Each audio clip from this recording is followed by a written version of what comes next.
Ripples on Deep Water by Orphaned Account on AO3. Episode 20. Chapter 20. Angel on Fire.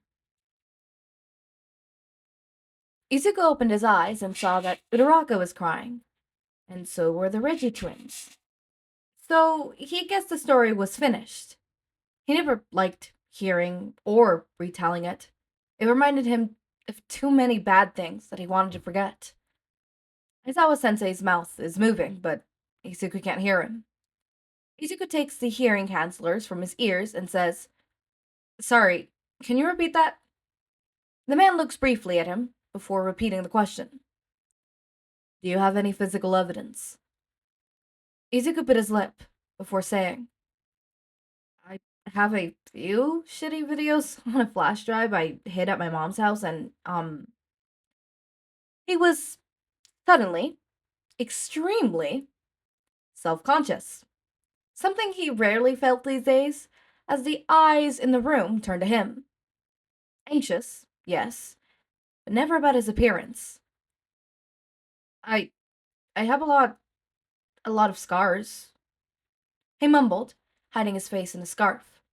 He was so glad when Aizawa-sensei kept up the impersonal questions, or didn't ask for elaborations. "Are there any that can be directly tied to him?" Izuku took a deep breath. Only hours ago, this had seemed so easy, so natural to throw it off and expose it to the world. But now that he was here, it was like the most daunting task possible. This one," he mumbled, loosening his scarf and tugging it out of the way to reveal the silver handprint braiding his skin in the center of an explosion heart-shaped burn. Mei, his rock, his best friend, his confidant, fainted on the spot. Uraraka had to take her to Recovery Girl while Izuku curled under the table, wanting everything to just go away. Izuku shook suddenly in front of the closed door to the principal's office, and had drifted shut moments before, his hands mere centimeters from the doorknob as Aizawa-sensei made his way to Nezu. Hitoshi carefully took his other hand. "They'll help Izuku." Aizawa-sensei had allowed Izuku to bring along one friend for moral support, and with Mei still out cold in the nurse's office, a flash of pain in his chest followed that thought. The next option was Hitoshi. Izuku adored 1F, really, but Hitoshi just understood him. And Hitoshi still had a broken arm and several broken ribs in Izuku's honor, so it was pretty clear Izuku could trust the taller boy. "I know," he murmured back, opening the door quietly and entering. Nezu's eyes were on Izuku immediately, and he got the feeling of being scrutinized. Was this how people felt when he analyzed them? "Midoriya Izuku, the first Quirkless student in UA. Are you here about being transferred? He and Shinsou are with me." Aizawa-sensei cut in. "Midoriya, do you feel safe showing him what you showed me?" He flinched and immediately moved closer to Hitoshi. Hitoshi kept a hold on his hand. "I won't look if you don't want me to." After a long silence, Izuku nodded, and Hitoshi covered his eyes with his free hand as Izuku undid the scarf to show the principal his scar before quickly covering it back up. Nezu's calculations gaze softened. "Oh dear. This really is quite the situation, isn't it?" Hatsume woke up crying. Ochako immediately went to her new friend's side, sitting on the edge of the bed and holding the support student's hand as she sobbed wretchedly. "Hatsume?" Ochako said softly, "You're okay. You're safe." The girl shook her head savagely, dreadlocks whipping from side to side as she struggled for words. "I- Izuku!" she cried out. "Izuku got hurt.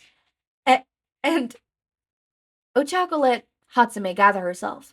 After a long silence, the tear dabbled, and Hatsume could finally speak. He didn't come over one day." She sniffled. "The day we got our letters. We were gonna open them together, but he didn't show up until the day after, and his neck was all bandaged up, and he told me necklace exploded and I just accepted it. Ochako stood across the bed, wrapping an arm around Hatsume and drawing her closer. Ochako may not be the most qualified for comfort, but she always liked being held and reminded that someone was there for her. Maybe it would work for Hatsume too. Midoriya is a private person, Hatsume-chan, she said softly. He probably saw it as his own problem, or he was ashamed about it. Maybe that's what he really thought for a while. But that boy trusts you with his life, Hatsume, and I could tell that pretty easily. Right after you fainted, he curled up and wouldn't respond to anyone but Hitoshi for a while. He probably wanted to protect you from that. Ochako let Hatsume cry. After all, what else was there to do? Hitoshi's leg bounced anxiously as he looked around the empty classroom. There was a seating chart drawn on the whiteboard, so Hitoshi assumed it was a new thing. He was in the very back, Izuku to his immediate left, and in the back left corner exactly. 1A slowly filled in, none noticing the two exhausted teens. Some small kid sat in front of Izuku, and Yaomomo sat in front of the small kid. She looked uncomfortable. At last, everyone was in their seats, Hitoshi and Izuku having successfully, somehow, avoided attention. Izuku's head rested on the desk, completely out cold, and Hitoshi guessed he was up all night designing again. Instead of waking him as the bell rang, Hitoshi sneakily put Izuku's hair up in a messy bun.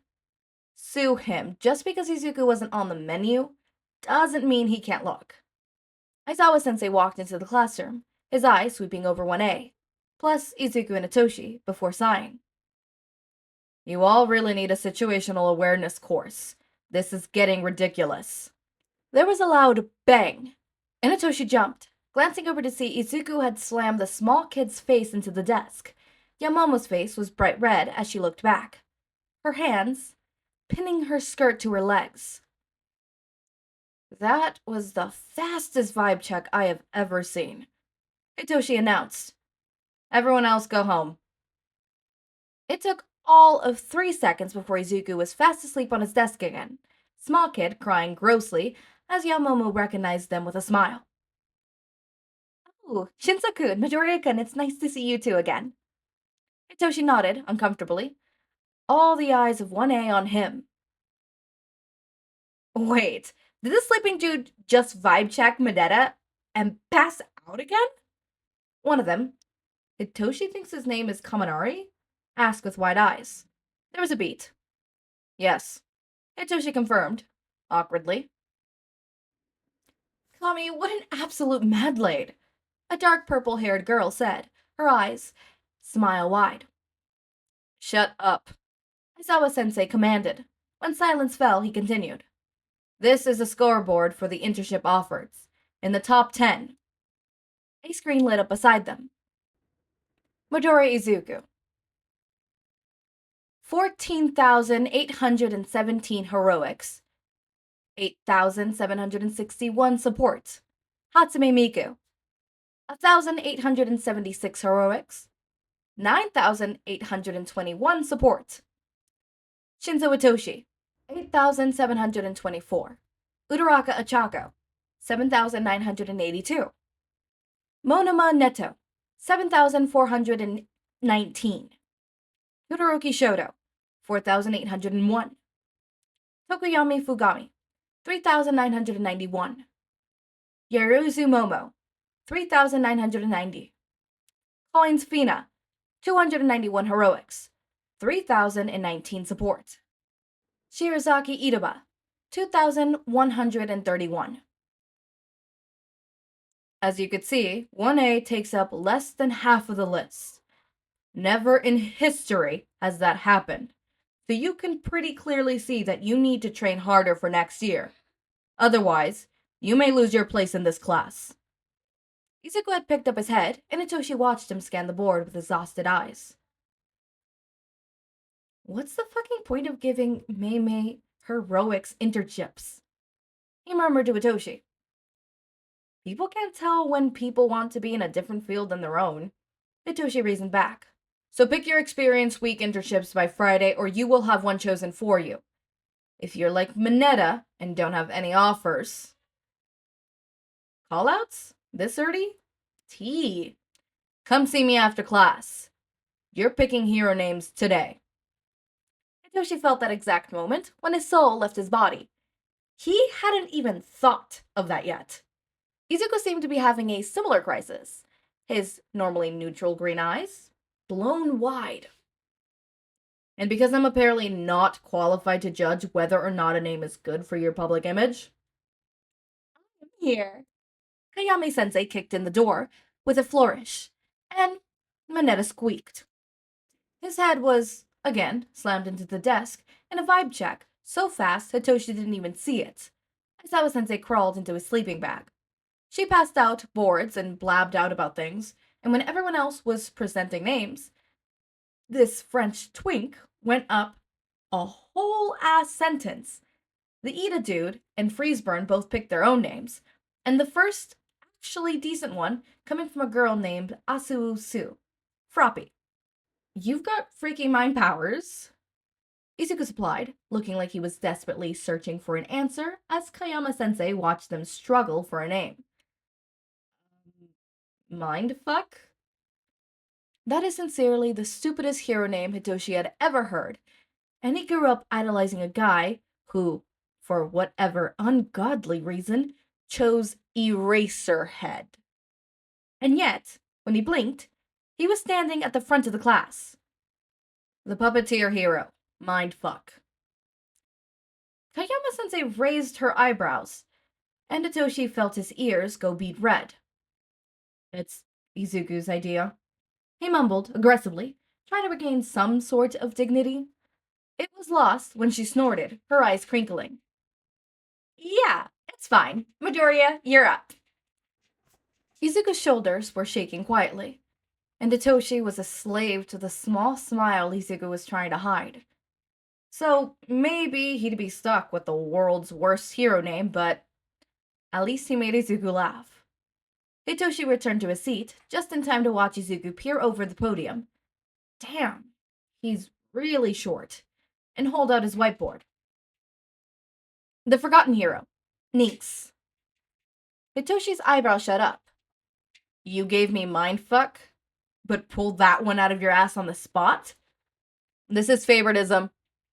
Izuku smiled at him, wide and genuine, and Hitoshi knows he won't regret mindfuck as long as he remembers this moment. Wow, he's so gay. Wait, where's Bakugou? Asked the red-haired boy suddenly. Aizawa-sensei finally sat up and sent a look at the class. He drew himself to his full height the moment he stood, and suddenly looked absolutely terrifying. Bakugou Katsuki is in Nesu's office, determining the terms of his expulsion with his parents. I will say, I do appreciate all the gayness. It was quite nice. I do like Hitoshi's point of view and how he's just like, the he's not on the menu, but I could look. Comment took me out of it so fucking fast. It took me so fucking fast. So fucking fast. I was like, what? Oh my god, I love that. I love that. I love that. I love that. I'm trying to think. I'm trying to look. But I'm pretty sure, yes, Shindeku. Yes, it's the top tag. Shindeku is a thing. Do not worry, fellow people. We're almost to halfway point. You know, we're almost to the halfway point. And the halfway point would be like, I'm guessing, you know, things are starting to,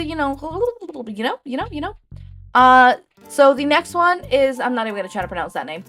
Summary, Izuku and 1A are off to a bad start. Hitoshi doesn't like Izuku's mom. Katsuki and his parents have a talk with Nezu and Aizawa. Interesting. I do like the gayness that Shinsou is, portraying. Can I get a little more gay? I've been doing a lot of angst, can I just get more gay? I forget how much I miss Shindeku so fucking much. Oh my god, I need to supply myself with, rereading some of my favorite Shindeku fics. Because holy shit do I miss Shindeku. Anyways, as always, my raindrops, make sure to eat, sleep. Actually, I can't wait for Hitoshi to realize that Izuku is on the menu. And specifically on his plate. Hold up, wait, no, that could sound. I mean, I can't wait for them to date. And, like, actually have, like, cute moments and cute fluff. We've been getting a lot of non-fluff. I also think the realizing that Izuku's necklace breaking, like blowing up wasn't actually that. It was like, shit, that had me in tears. That shit had me in tears. Holy shit. As always, my raindrops, make sure to eat, sleep, drink water, take your meds. Have a wonderful day or night. Link to my Discord server and socials are down in the description. Subscribe to see more of my content, and thank you so much for watching.